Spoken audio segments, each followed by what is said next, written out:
गत दिन में पाटना और साहारपड़ा ब्लॉक अंचल में कालबैशाखी झड़ सह कुआपथर माड़ जोगु तरबुज चाष पनीपरिबा और धान चाष व्यापक क्षयक्षति होईछि। चाषी माने लोन और धार करज करी चाष करथिले, भल फल मध्य होइथिला। अमल परे बिक्री करी धार करज सुझिबा परे बड़का रोजगार निज परिवार पई रखिबा चिंता करी खुशी थिले। हेले एही कालबैशाखी सबु स्वप्न चूरमार करदेला। तरबुज, कलरा, बैगन, कोबी, मका, काकुड़ी सह खराटिया धान चाष सबु कुआपथर माडरे नष्ट होईगला। एबे कोन करिवे चाषी चिंतारे अछंती। मिरिबिखोजी ग्रामर पाखापाखी 20 रु ऊर्ध्व चाषी धान चाष नष्ट होईथिबा देखिबाकू मिलिछि।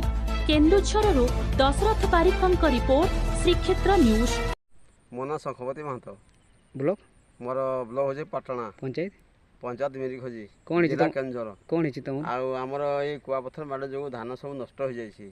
आमे जे केते धार धार कर्ज करके आम चाष करूँ धान नष्ट हो गला से अनुसार कौन कौन खेती है आ कौन कौन खेती है चाष कने आमर संपूर्ण चाष नष्ट हो जाइए। तो से अनुसार आमे मोर चाष जतकी खरा दिनिया चाष करथिनो से चाष सबू आमर कुआपथर रे नष्ट हो जाइछि। आउ सबू जतकी चाष करथिनो सबू नष्ट हो जाइछि। धार करज करिकरी जहा चाष करिथिनो से सबू नष्ट हो गला। किछि जदी हमको सरकार तरफ रु किछि जदी मिलंता हेने आमे उपकृत हेते।